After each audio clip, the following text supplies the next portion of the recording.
Hi, my dear pathology buddies. As usual, good morning, good afternoon, good evening, depending upon the time you are looking at this video. Happy to see you all again through this video. We have done two videos on GI tract. This is part 3. So far, we have covered the systematic approach of GI biopsies. We have to start with the mucosa that has the lumen, surface epithelium, lamina propria on glands, muscularis mucosa. Then we have the submucosa, muscularis propria, and then the serosa or adventitia. So we have to have a systematic approach. In case of biopsies, we will have only the mucosa. Sometime we may get the submucosa. And as you all know, GI tract is made up of esophagus, stomach, small intestine, appendix, colon, and anal canal. And let us start with esophagus. So the objective of this video is mainly to concentrate on esophageal lesion, and these are the 4 references I already mentioned. One is from my friend Dr. Amitabh Srivastava. Other one is written and video material from Elizabeth Montgomery, Dr. Christina Arnold, and Dr. Raul Gonzalez. And most of their talks are available online. You can follow them in the Twitter, and I use pathology outlines as a background virtual textbook. So let us start with the esophagus. As usual, let us start with the histology. Esophagus is lined by stratified squamous epithelium. You can see it in high power. This is the resection specimen to show you the layers. This is the esophageal mucosa. This is the lumen. This is the lamina propria, and here you can see the nice muscularis mucosa. And in the submucosa, you see the submucosal glands and duct. They glands through the ducts, they open up on the surface. Why we have to know that about these glands? Any salivary gland tumors can happen in the esophagus from the submucosal glands. Even though we call it submucosal glands, these are all nothing but salivary glands in the esophagus. And then we have the muscularis propria. The one thing in esophagus, we don't have a serosa. Serosa, by definition, it's connective tissue lined by mesothelial cells on the outside. Here we call it adventitia because there is no mesothelial lining epithelium. Only in the intraperitoneal portion of the lower esophagus we have a mesothelial lining. Throughout the thoracic esophagus we don't have mesothelial lining, and so we call it adventitia. And one disadvantage is because of the absence of a mesothelial lining and serosa, tumors arising in the esophagus can go directly through the adventitia to the adjacent structures. Coming to the high power of the lining epithelium, why esophagus is lined by stratified squamous? Because to give more support to whatever we eat. It's ready for any type of insult. Glandular epithelium cannot face insult, whereas squamous epithelium can adjust for the insults and can face for the insults. So in the stratified squamous epithelium, it's you can see the basal layer, and here the basal layer, the cells are uniformly distributed, so that and there are some spaces here where you can put one more nuclei in between the nuclei. So this is normal. Whereas in basal cell hyperplasia, the nuclei will get crowded and you may not be able to put any nucleus in between the nuclei. That's the criteria for basal cell hyperplasia. It's better to know it because it's one of the criteria used for reflux esophagitis. So this is the lumen, this is the epithelium, and this is the lamina propria. The lamina propria coming into the epithelium is known as papillae. Okay, and again this papillae is also, length of the papillae is very important in reflux esophagitis. We will see it in a minute. And it has a lot of collagen in the lamina propria with scattered capillary sized blood vessels. One interesting point in the esophagus is the skeletal muscle is seen in the upper one third. So the lesions arising from the skeletal muscle can happen in upper one third of the esophagus. As I already told you, serosa is absent in most of the thoracic part. Basal layers, they usually occupy one third of the base of the squamous epithelium, and submucosal glands and its importance we already talked about. This is the normal histology of the esophagus. Whenever we talk about normal histology, immediately we have to go for TNM staging, because TNM staging is based on normal histology. As we talked about, this is lumen, this is the epithelium, this is the basement membrane, lamina propria in papillae, and then muscularis mucosa, submucosa, than the muscularis propria, and as I told you, it's a periesophageal tissue known as adventitia rather than serosa. So the carcinomas are classified into carcinoma in situ when they happen within the mucosa without breaching the basement membrane and coming into the lamina propria. Once the tumor is seen extending into the lamina propria, breaching the basement membrane, then it is known as T1A. Whereas in T1B, after breaching the lamina propria, they will breach the muscularis mucosa and go into the submucosa. That is T1B. T2 is going into the muscle layer. T3 is going into adventitia. T4 is involving tissues, for example, pleura, that is not esophageal, extra esophageal tissue, and when it involves extra esophageal organ like aorta, then it will become T4B. And depending upon the number of nodes involved, remember 36. 3 to 6 is N2, less than 3 is N1, more than 6 is N3. Distant metastasis is when it happens to other organs, not because of direct extension, but discontinuous other organ involvement. For example, here it is liver, it is metastasis. When we are talking about M1, I want to bring it to your attention. PM0 and PMX are not valid categories now in the TNM classification. We can say only PM1 when there is a microscopically confirmed distal metastasis. Otherwise, we should not commit on PM. That you have to keep it in mind, and it is for all the organs. Let us go into the esophageal lesions. These are 3 endoscopic pictures. Here, esophageal endoscopy is showing a slightly elevated yellowish material. Here, it is more like a salmon colored patch, and please believe me, this is in the upper or mid esophagus. This is not the gastroesophageal junction. Here I am cheating you, this is not from the esophagus, this is more from the stomach, but you can see the elevated lesion with the central umbilication. This is very characteristic of pancreatic heterotopia. So these are all the 3 pictures of heterotopic tissue involving the esophagus. Yellowish in color, elevated. You have to think of sebaceous endoscopically. When it is a salmon colored patch, it's a gastric heterotopia, otherwise known as inlet patch. And when there is a elevated nodule with the central umbilication, think of pancreatic heterotopia. But these things we have to confirm by microscopy. Here you can see the squamous epithelium and with nice sebaceous glands. Again, why we have to know this heterotopia? Any sebaceous lesion can happen in the esophagus. This is the gastric epithelium. This is the esophageal mucosa and gastric foveolar epithelium with glands in the lamina propria.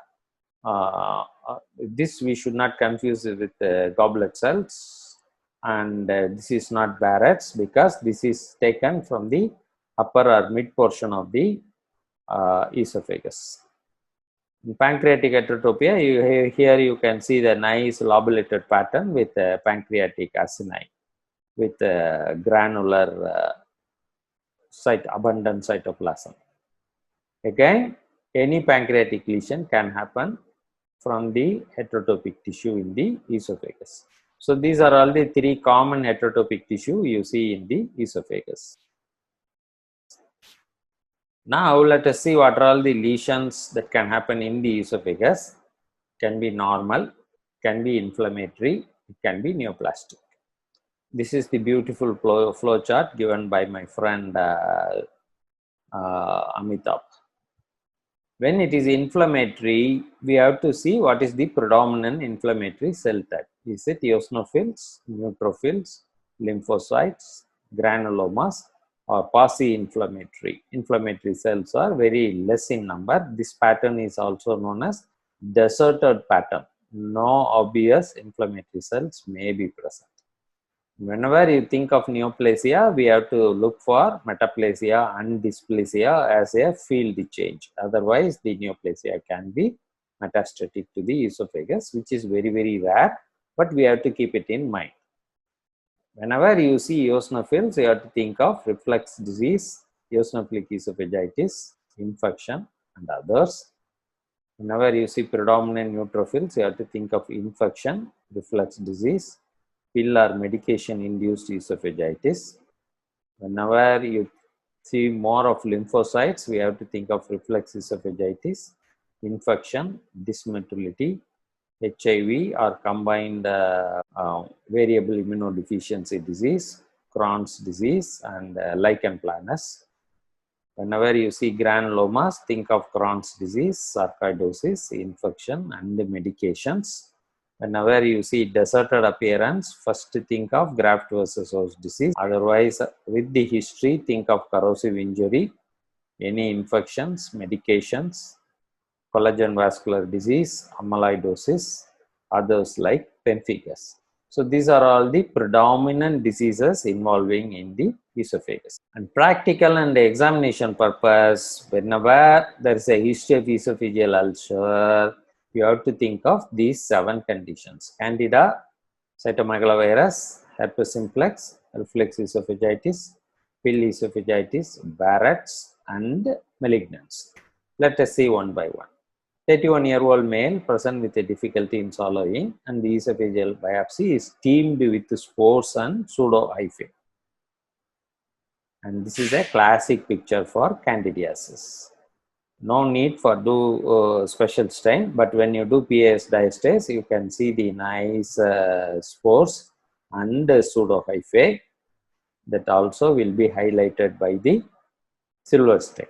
So whenever you see this much of organisms, anybody can diagnose, but whenever you see some ulceration with purulent inflammation with the neutrophils extending into the mucosa, please rule out candidal esophagitis by doing a PAS diastase or silver stain. Second case is a 45-year-old female with a patch at the lower esophagus. This is a classic inclusion, intranuclear and intracytoplasmic. This looks more like a Hodgkin's disease, Reed-Sternberg, isn't it? But the background is not good for it, and it is having the same type of inclusions in the cytoplasm also. So this is a CMV. And one clue in the viral infection, I think I already told you in the previous video, RNA viruses produce intracytoplasmic inclusions. The only exception is measles. All the DNA viruses produce intranuclear and intracytoplasmic inclusions. And viral inclusions are 2 types, Cowdery type A and type B. CMV, this one is a classic type A, intranuclear inclusion surrounded by clearing of the chromatin. If you want to confirm it, you can do IHC for CMV. Third case, 45-year-old male with esophageal ulcer. Here you can see the squamous epithelium showing classic viral inclusions. And we know by the mnemonic 3M. There is multinucleation, molding of the nucleus, and margination of the chromatin. That you can see it in high power. Multinucleation, molding, and margination of the chromatin. This is Cowdery type B type of inclusion. HSV is a classic diagnosis here. No need for IHC, but if you want to confirm it, you can do by IHC. IHC we have to use only in doubtful cases. There are some Ulceration is there, mucopurulent inflammatory debris. There are some features of HSV or CMV, then you do ILC. Fourth case, 52-year-old male, dysphagia with chest pain. This is a classic picture. See, this is the esophageal endoscopic picture, but it is showing concentric rings. It is looking more like a trachea, and this is known as trachealization of the esophagus.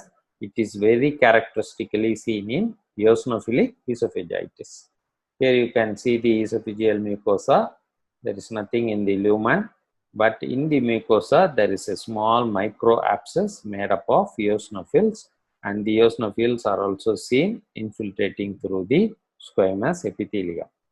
This high power, you can see the eosinophilic micro abscess.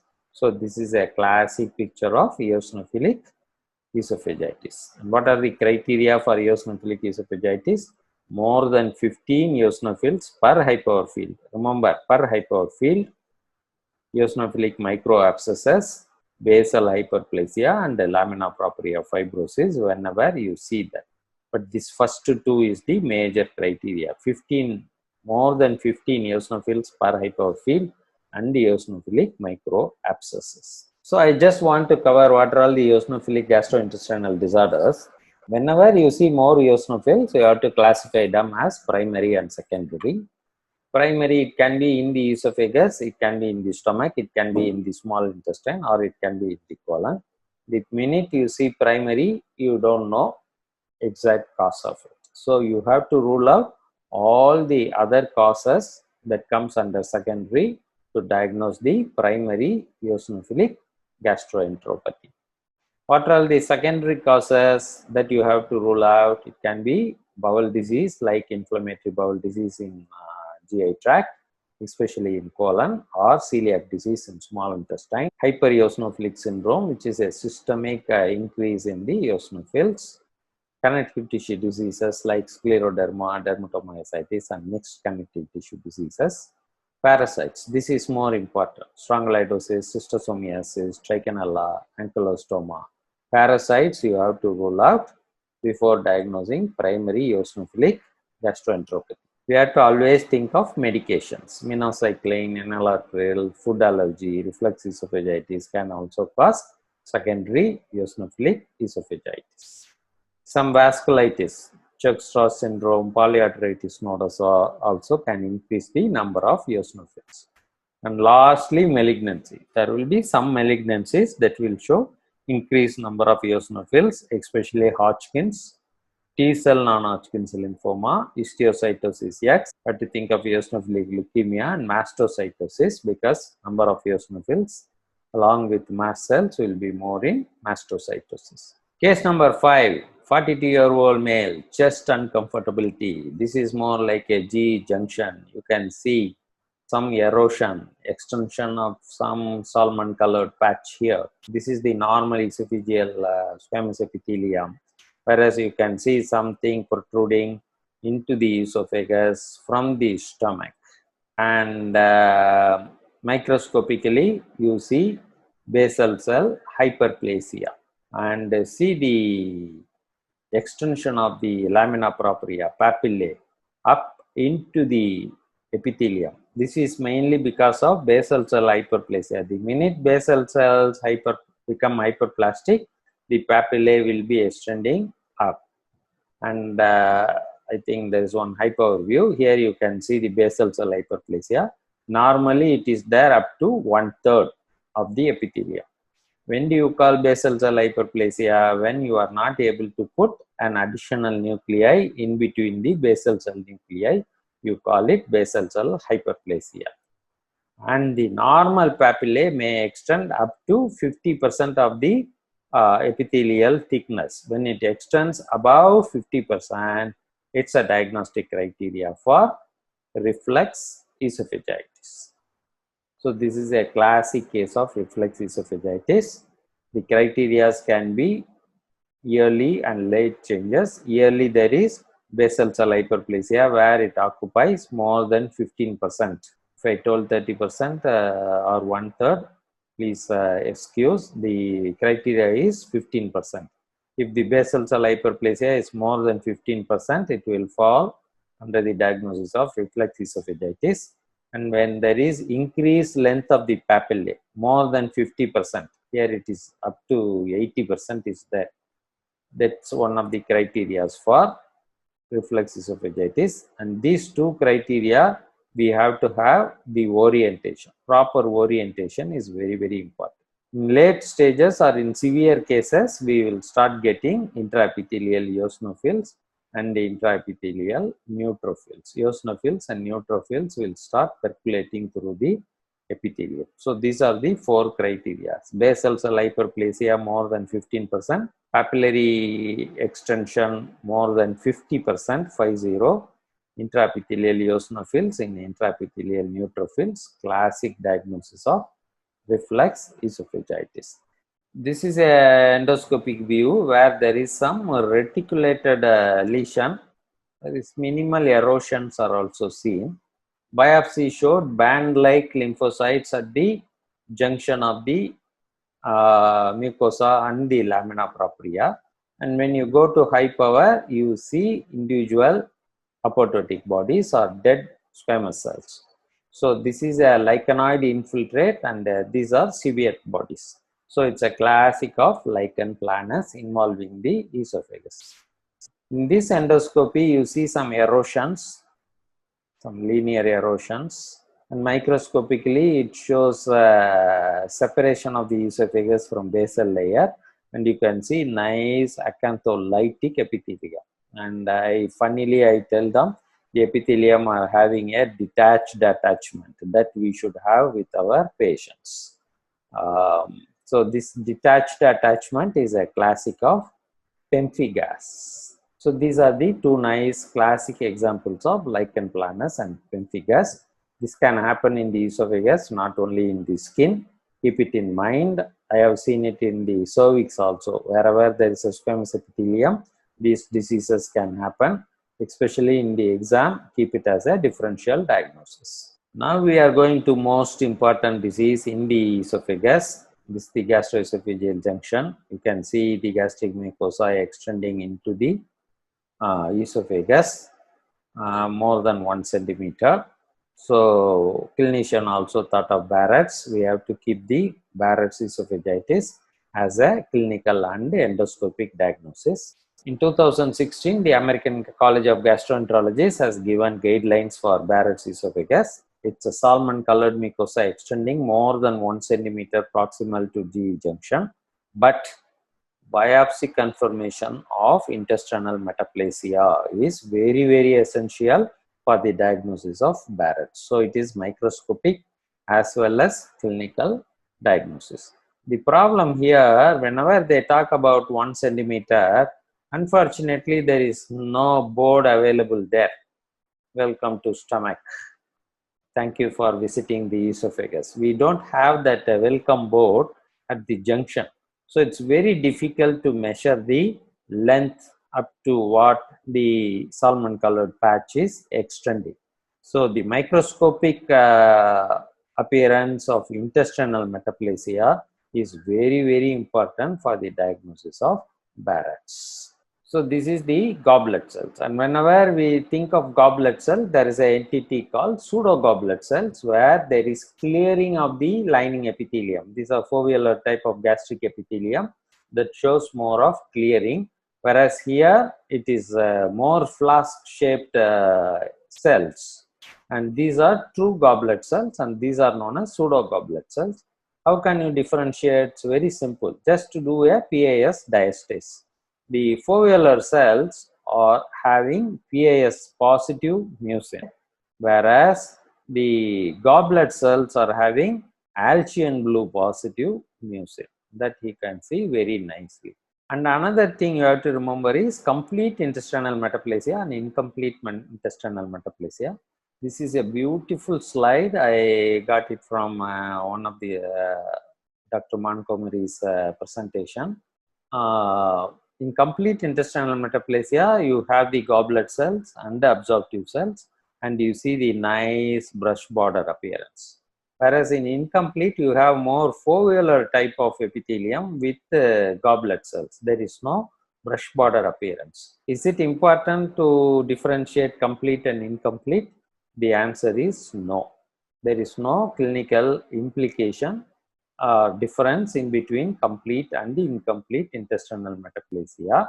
Whenever you talk of Barrett's, we have to see what are the categories under which we have to give the diagnosis. Just giving a Barrett's esophagitis is not a diagnosis. It has to be followed with a comment on the dysplasia. And there are 6 terminologies you have to remember. Negative for dysplasia, indefinite for dysplasia, low-grade dysplasia, high-grade dysplasia, intramucosal carcinoma where it extends into the lamina propria T1A, and invasive adenocarcinoma where it extends into submucosa. And another very essential thing, all the Barrett's mucosa, whether it is dysplastic or non-dysplastic, it has to be seen by 2 pathologists. There are few conditions where diagnosis by 2 pathologists is very important. And again, the latest guideline, one of the good news is low grade and high grade dysplasia and intramucosal carcinoma is treated very similar. So whether it is dysplastic or non-dysplastic, that is more important, because whether it is low grade, high grade or intramucosal carcinoma, the treatment is endoscopic eradication therapy or mucosal resection, endoscopic mucosal resection for all low grade, high grade and T1A intraepithelial carcinoma. Let us see the criteria for dysplasia in Barrett's. You have to look for 4 features: surface maturation, cytological atypia, inflammation and lamina propria invasion. Surface maturation present in normal epithelium, that is negative for dysplasia. There is no atypia here and inflammation is more. There is no lamina propria invasion because it's only dysplasia. This atypia and inflammation you have to pay more attention. In normal Barrett's without dysplasia, the atypia is minimal and inflammation is maximum. Whereas the minute you start developing dysplasia, the amount of quality of atypia keeps increasing and the amount of inflammation keeps reducing. That you can see it in the table as we go. In low grade dysplasia, the minute you see dysplasia, the surface maturation is gone. What do you mean by surface maturation? Remember 4 lines we talked about: the apical membrane, the mucosa line below the apical membrane with mucin, then the cytoplasm, then the nucleus. There are 4 layers in the esophageal lining epithelium, in the mucin secreting epithelium. That surface maturation will be gone in dysplasia. Whereas atypia will start appearing and inflammation will be less when compared to atypia. In high grade dysplasia, again surface maturation is lost, atypia is more, inflammation is less. And in intramucosal carcinoma, invasion will be present. Up to this stage, there is no invasion of the lamina propria. When you see the invasion into the lamina propria, then it is T1A. Indefinite, there is no definite criteria for indefinite dysplasia. That's why I kept it as a last one. When you are not sure of anything, but you are not happy to call it negative, then you have to call indefinite. But again, 2 pathologies, very important to have a consensus diagnosis. So this is Barrett's without dysplasia, normal squamous epithelium or reactive squamous epithelium. The lining epithelium shows lot of goblet cells, 2 goblet cells. Okay, so this is intestinal metaplasia. In the mucin stain, you can see the surface maturation. These are the 4 lines I was mentioning. This is the lining epithelium on the apex, and this is the submucin layer, this is the cytoplasmic layer, and this is the nuclear layer. The surface maturation is mentioned and the goblet cells are present. No atypia, inflammation is more, that you can see here. There is no invasion. This is low grade dysplasia. Here I want to bring that point. Whenever there is loss of surface maturation, it will show dysplastic changes. And remember the table which we saw for tubular adenoma. That are 4 criteria: stratification, loss of mucin, mitosis, and apoptosis. That will start appearing in low grade dysplasia. Here you can see the goblet cells. Number 1, first confirm the diagnosis of intestinal metaplasia by looking at the goblet cells, and then look for dysplasia. Here you can see there is multi-layering of the epithelium with less of mucin. You can see the apoptosis there, but the nucleus are occupying only lower half. They are not coming up, so it is not a high grade dysplasia. When the nucleus are coming up to the top, then it will qualify for high grade dysplasia. And the other thing you have to look for, is there any papillary projections or is there any cribriforming? Those are all the criteria for high grade dysplasia. Since they are all absent here, it is a low grade dysplasia. And remember, the amount of inflammation, it is less whenever there is dysplasia. So absence of surface maturation, mild atypia present, inflammation less, no lamina propria invasion. So this is Barrett's with low grade dysplasia. Here you can see the cribriforming in the low power, and in the high power, nucleus are touching the top. Loss of polarity is there. Look at this nucleus running in this direction, this nucleus cutting the direction of this nucleus. So this is loss of polarity. So this is Barrett's with high grade dysplasia. Loss of surface maturation, severe atypia, less inflammation, no lamina propria invasion. Here you can see the small glands coming out as a invasion into the lamina propria. There is severe dysplasia. So these are all qualified for high grade dysplasia with lamina propria invasion. So this is a T1A disease, tumor. Loss of surface maturation, severe atypia, inflammation present, but less, there is lamina propria invasion. So this has to be called as T1A. Here there is some surface stratification. Goblet cells are present and inflammation is there. Not enough for me to call it as dysplasia, but I don't want to call it as normal also. So that's why we have to call it as indeterminate or indefinite.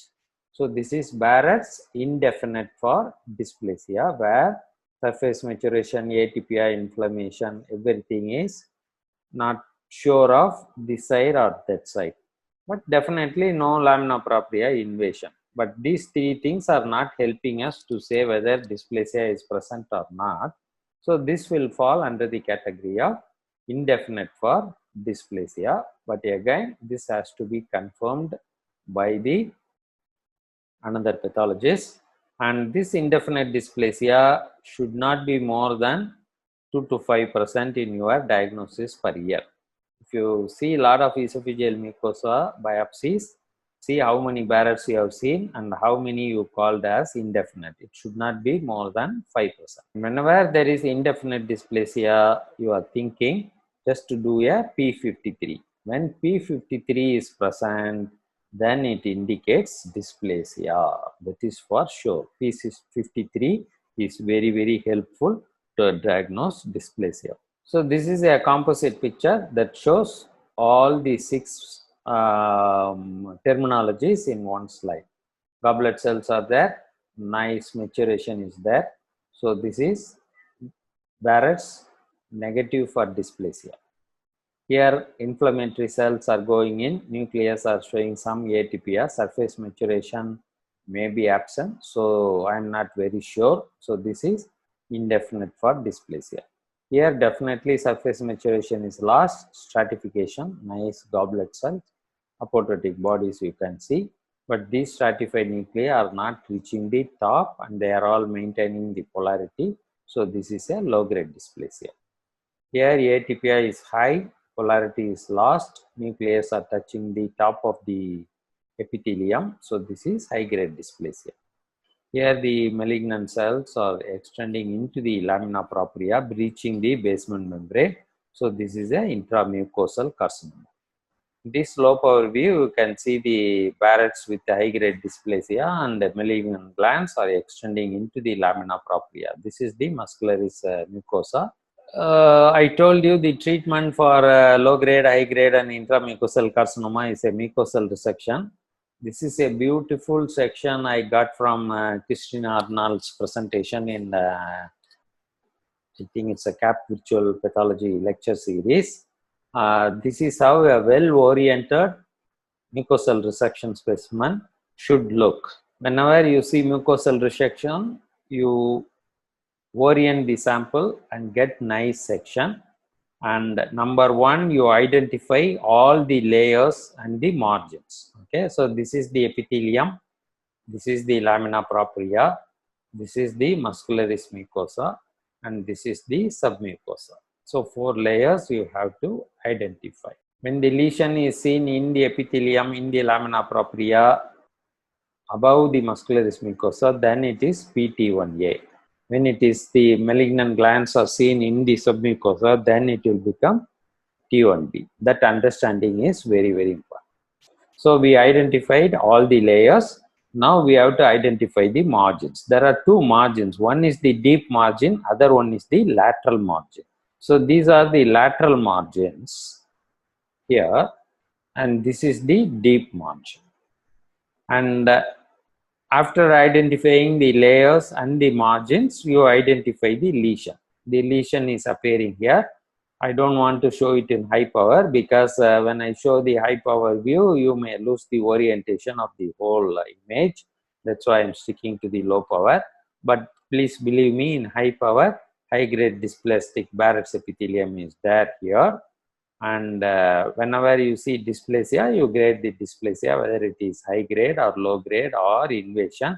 Here it is only high grade dysplasia. There is no invasion. And then you identify the relationship with the margin. This is very well away from the deep margin and from the lateral margins. So the margins are negative in this specimen. Some people may ask what is the nearest to margin. So it's better to measure the nearest to margin and you can mention. So that's about Barrett's. Please remember the features you have to mention in the Barrett's. You have to qualify whether dysplasia is present or not. When dysplasia present, high grade or low grade. When it is high grade, it is invasive or non-invasive. When it is invasive, is it confined to the muscularis mucosa or coming out of the muscularis mucosa? Here you see high grade dysplasia, glands extending into the submucosa. This is one of the classic adenocarcinoma and it shows some papillary features. So this is a classic adenocarcinoma of the esophagus. That brings how will you classify the esophageal tumors. I think you all know we have a WHO 2020 for GI tract. In that, esophageal tumors mainly divided into benign, dysplastic and malignant. In the benign, it is squamous papilloma. In the dysplastic category, whether it is squamous dysplasia or glandular dysplasia. Remember, the glandular dysplasia is the one which we saw in Barrett's. Both the dysplasias has to be classified into low grade and high grade. And then malignant should be classified into adenocarcinoma, NYS, squamous cell carcinoma. Remember the submucosal gland we saw. So it can be salivary gland type of adenoid cystic carcinoma or mucoepidermoid carcinoma. And there can be a mixture of adenous and squamous where we call it as adenosquamous carcinoma. How will you differentiate adenosquamous and mucoepidermoid? It is a mucoepidermoid. You all know oid means resembling. Here the cells looks like squamous but they are not squamous. So there is no individual cell characterization or epithelial pearls. When you think of mucoepidermoid where the cells show individual cell characterization or epithelial pearl, then you have to call it as adenosquamous carcinoma. Then the 5th category is undifferentiated carcinoma, NOS, where there's a subtype that may look like lymphoepithelioma-like, and finally neuroendocrine carcinoma. In the squamous cell carcinoma, we have 4 variants, not otherwise specified: verrucous carcinoma, spindle cell carcinoma, and basaloid carcinoma. Coming to the neuroendocrine carcinoma, I just want to give some basic ideas, but we will see more about them in small intestine. Any neuroendocrine carcinoma, these are all the three major terminologies: well differentiated neuroendocrine tumor and poorly differentiated neuroendocrine carcinoma. The third terminology is mixed neuroendocrine, non-neuroendocrine carcinoma. Remember the MANEC, mixed adenocarcinoma, neuroendocrine carcinoma, that has been discarded. We will see more in small intestine. Now the new terminology is mixed neuroendocrine and neuroendocrine neoplasm. In the well differentiated neuroendocrine tumor, it's graded into three: grade 1, grade 2, grade 3, depending upon the mitosis. Remember, 2 to 20 mitosis by HNE, or by Ki67, it may be 3 to 20. So when it is 2 to 20 mitosis, it is grade 2, less than 2 mitosis is 1, more than 20 mitosis is grade 3. Remember, we have to differentiate the neuroendocrine, well differentiated neuroendocrine tumor in three grades. This pyramid gives you the criteria to differentiate. This I got it from Twitter. This is for the pancreas, but it holds good for the whole GI tract in WHO 2020. We have to use two criteria: mitotic rate and the Ki67.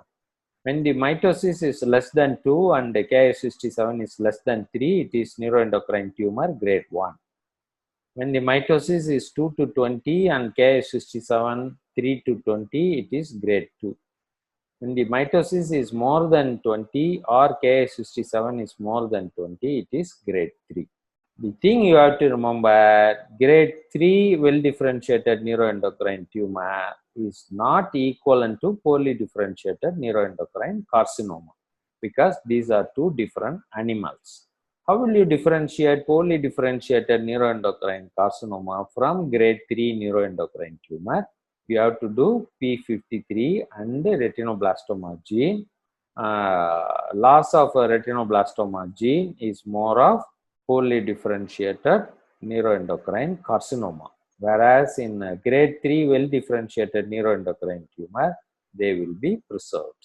Coming to mixed neuroendocrine non-neuroendocrine tumor, this cartoon again I got it from Twitter, is very educational. Here the yellow color indicates neuroendocrine differentiation and the blue indicates non-neuroendocrine differentiation. So when can you call, what is the criteria to call mixed neuroendocrine, non-neuroendocrine tumor is 30%. The neuroendocrine and non-neuroendocrine component should be more than 30% to call it as mixed. When it is less than 30%, whatever may be the majority of the tumor, for example, in this end, the neuroendocrine tumor is 70%. Whereas non-neuroendocrine tumor is 30%. So you have to call it as neuroendocrine tumor with focal non-neuroendocrine components. When it is 100%, you have to call it as pure. That is obvious. So this criteria is very important. When there is mixed, there are two types of mixing can happen. One, it can be two tumors without intermingling with the tumor cells. So it is known as collision tumor. The other one, where you put both the tumors in a mixie and get it as a grinded up intermingled tumor, then it is mixed intermingled tumor. I hope everything is clear with the neuroendocrine. We will see more pictures of them in the small intestine. This case, 47-year-old female transhiatal esophagectomy is done. This is a squamous. You can differentiate individual cell characterization, epithelial pearl formation. So this is a moderately differentiated squamous cell carcinoma. And whenever you see squamous cell carcinoma, look for the field change or precursors for squamous cell carcinoma. It can be either basal cell hyperplasia or leukoplakia or dysplasia. And when you see dysplasia, you see whether the atypia is confined to lower half or it is extending into the upper half. When the dysplasia is confined to the lower half, then it is low grade dysplasia. When the dysplasia is involving the whole thickness, then it will become high grade dysplasia. So this one, field change, is very important to diagnose. primary squamous cell carcinoma in the esophagus. Sometimes the esophagus may have Paget-like spread of the underlying carcinoma, and this Paget-like spread is usually associated with bad prognosis. This is another type of carcinoma. 55-year-old female with esophageal resection. See the extensive necrosis, and it looks poorly differentiated cells. If I say this is from breast, you will be diagnosing comido DCIS. So whenever you see comido DCIS in any squamous lined organ, you think of basaloid squamous cell carcinoma. That's the characteristic picture of basaloid. High power, you can see the comedonecrosis, palisading or peripheral palisading. That's a diagnosis of basaloid. It carries a very bad prognosis because lymph node metastasis is very high in basaloid squamous cell carcinoma. This is another tumor in a 36-year-old female that biopsy from the esophageal growth. Very poorly differentiated tumor cells, and you see the nerve bundles in between the tumor cells, and I am not sure whether they are trying to form glands here. So this is, I don't know whether it is squamous or adeno, so this falls under undifferentiated carcinoma. This brings us to the end of the esophageal lesions that are commonly seen on every day-to-day practice. This is the flow chart I love you all to follow, that the biopsy is normal, inflammatory or neoplastic. When it is inflammatory, see what is the predominant inflammatory type. Is it eosinophilic, neutrophilic, lymphocytic, granulomatous or Pauci inflammatory? Because the differential diagnosis depends upon what you see predominantly. Also remember lichen planus and pemphigus. In case of neoplasia, always look for field change by looking at the metaplasia and dysplasia. The Pauci inflammatory I have not covered, that I will do it in the next video. Until we see you in the next video, thank you very much. Have a great and happy day. Bye.